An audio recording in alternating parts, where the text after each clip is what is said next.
Alright, so if you've seen my previous videos, I talked about how you can afford your dream car using distributions from an income ETF like YMAX, and I went through the numbers and the strategy on investing every single month to be able to cover like 2 to 300% of your car payment using your portfolio and using that money to pay for the car loan, so you don't have to use your hard-earned 9 to 5 money to pay for your car. And today I kind of want to talk about a similar subject, which is how much car can you actually afford as an income investor, probably, because this video is probably not interested for people who don't invest in high yield dividend or whatever ETFs. So if you're watching this video, like you're probably like me, you're a car guy, but at the same time you like investing a lot. And you don't know at what point should you reward yourself, because I'm building my portfolio. And last summer, 1 year ago, I almost bought a car and I didn't. And I just threw all my money in my portfolio. And from doing that, I was able to bring my portfolio up to a monthly income that was more than the car payment I would have had. So I was about to put myself into a $500 to $600 car payment. And after putting all my money in the stock market and investing month after month, I was able to get more than $600 a month from my portfolio a few months after letting that car go. And I told myself, okay, now I'm actually ready. I have a big portfolio. Next summer, I'll actually get a nice car. This summer, same stuff happens. I get all my money, my down payment for the car ready. I go see the car. I even test drive it. I put a down payment on it. Everything, and then I keep thinking about it, and I'm like, I didn't put a down payment. What am I saying? I put a deposit to secure the car, and then I keep thinking about it, and I keep stalling the guy. I'm like, oh, like I'm looking at insurance. Let me give you a call to like sign the documents in a day. Let me just figure out my insurance. But actually, I was just like, bro, this is so dumb. So yeah, I just called him and I was like, you know what? The insurance is too high. I didn't expect that those prices. Like, I'm gonna cancel the sale. And he was like, oh, I thought you got the car. He was disappointed. He just wanted his commission, whatever. But anyways, he gave me back my deposit, so at least that was cool from them. They didn't care. They just said, okay, whatever, and they gave me back my $500. And now I'm thinking again, and I'm like, okay, I gotta find a rule. Well, okay, if I'm able to make this much from my portfolio, then I could afford this much car. Now, what rule would that be? That's what I want to talk about today. So I think that first of all, you shouldn't use your 9 to 5 money to pay for a car payment unless it's necessary. Like if you don't have a car and you don't have money to buy a car cash and you need a car, then go for it. Buy a cheap Honda Civic. Get yourself into a $200-300 a month car payment, big max. Like get the cheapest car that you can find for now. It's not going to stunt your portfolio growth. Like sometimes you just got to do what you got to do. But if you're like me and you're driving an old car that is paid off, it is just rusted, but it's still reliable and it's just like not as cool as you want it to be, then I think that you can hold off for another year or two to be able to then after that pull out that crazy like freaking Audi RS5 or that BMW M or that Mercedes AMG like comfortably and not even worry about losing your job. Your portfolio would be covering that car, plus having some leftover to keep your portfolio growing and compounding. All right.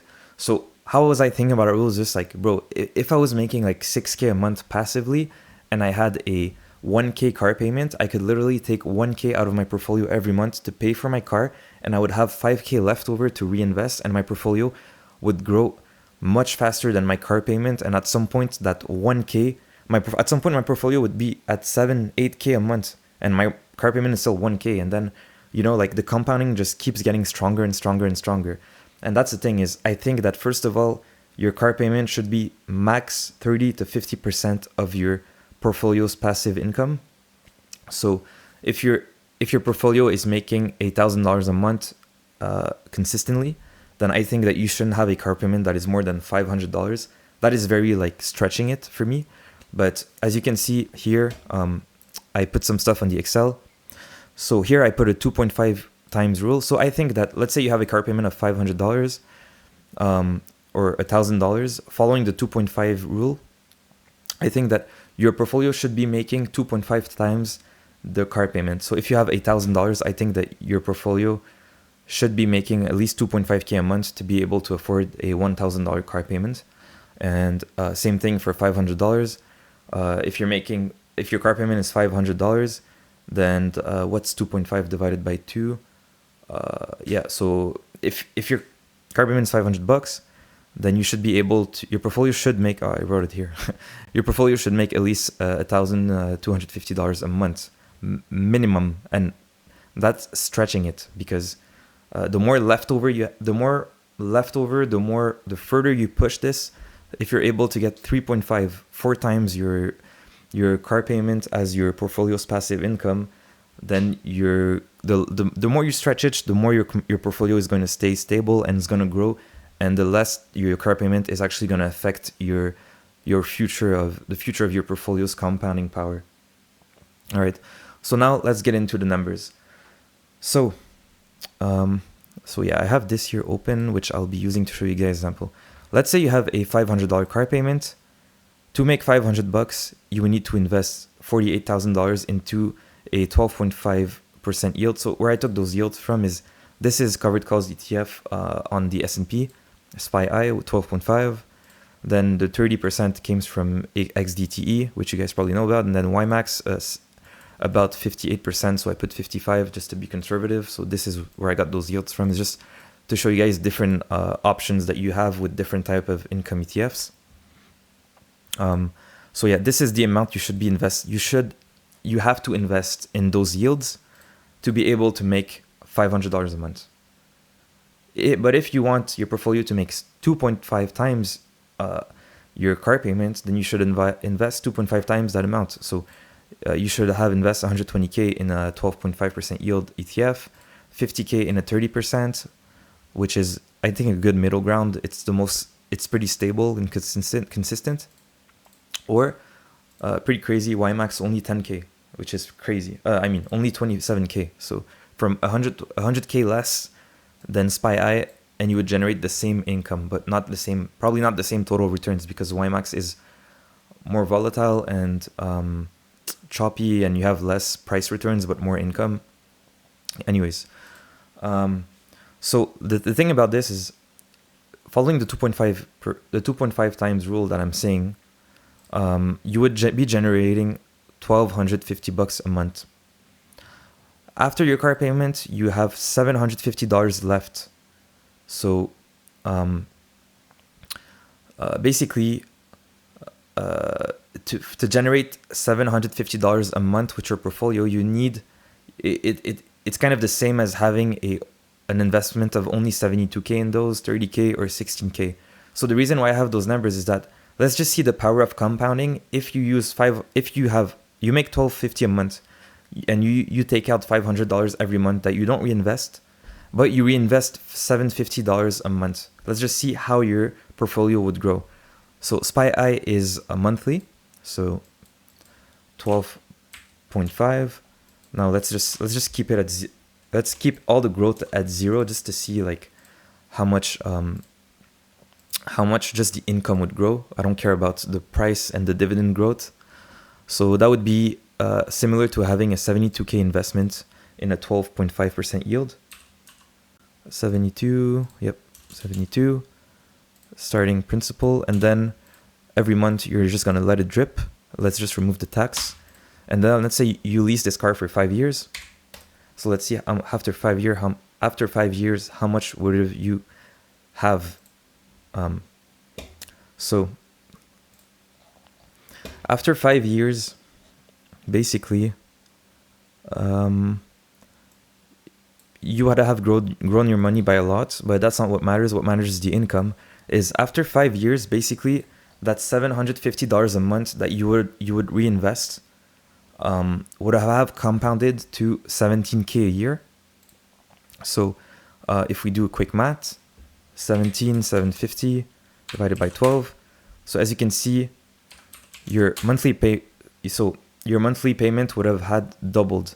So you can enjoy your car, and at the end of your 60-month/5-year car loan, your income would have doubled. So you would not mess up your wealth building, and you would be able to pay for your car 100% without having to touch your own money. So you won't have to like use some out-of-pocket money to pay for your car payment. So your portfolio income would have had doubled while paying for car payment without having to add some of your own money into your portfolio. So this is pretty crazy.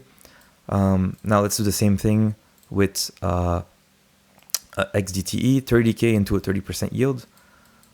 So I'm pretty sure it would be about the same because I'm just boosting the yield and bringing the numbers down. So yeah, that's pretty dumb, pretty crazy. So I mean, it makes sense. Like the total return is about the same. You know, at the end I have 131K. With the 12%, I had 133, but less income. So now this is crazy. So 45K divided by 12. So your monthly income would have grown 3K a month in 5 years. So at the end of your loan, you're making $3,000 more a month in your portfolio. So you have your portfolio paying for your car and growing like crazy. So 3,750 divided by 700.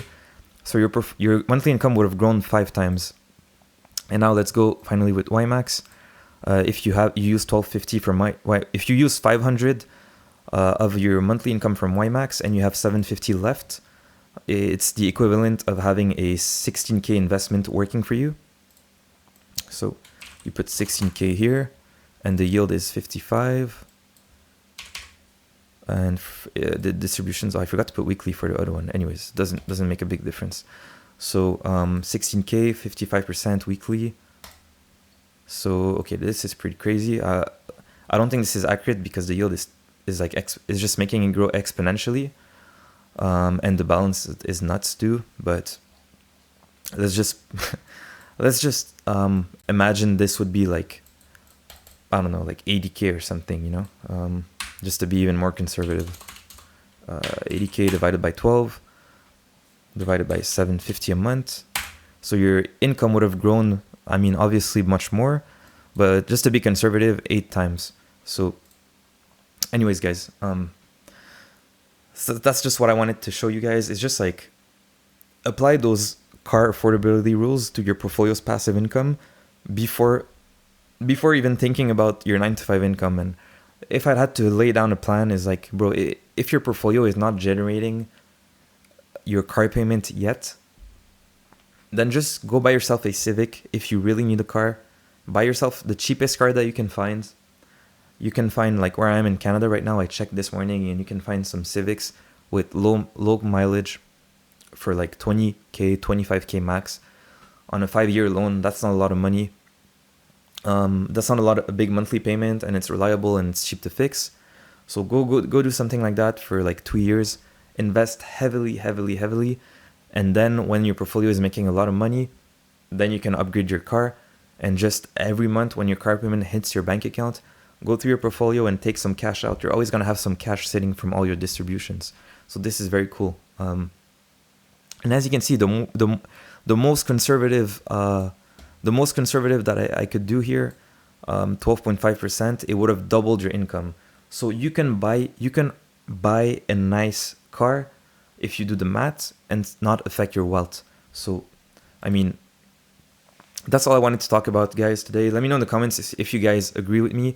And also, by the way, for the few people who are watching my videos, I do have a few views now, like 20 to 30 views per video.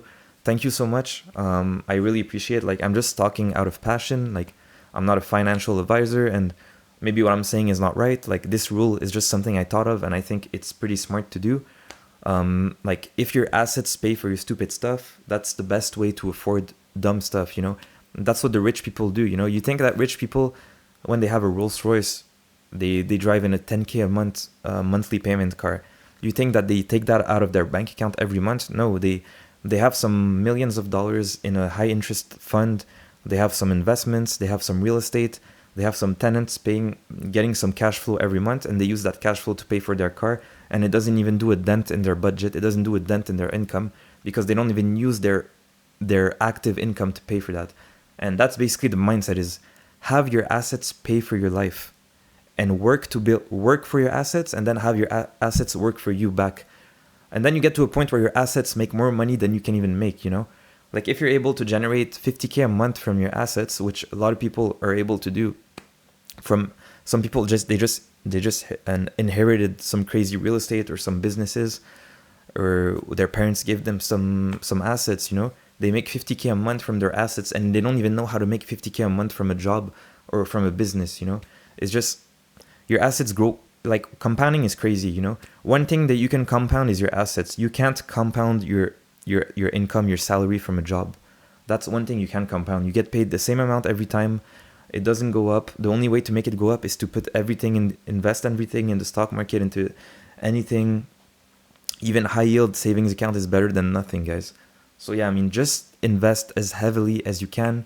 And at the beginning, it's very slow, it's very boring. The numbers are tiny, but after a year or two, it starts getting bigger and bigger. And the bigger it gets, the more comfortable it gets, and the more you want. The more you want to speed it up, you know? So anyways, guys, hopefully this video was interesting. Let me know in the comments what you guys think of this. Is this a good idea to have your portfolio pay for your car? Like if you really want to have a nice car, like me, like if you're a car guy, or is this dumb? Is this something you shouldn't do? You shouldn't touch your portfolio income until you're retired, you know?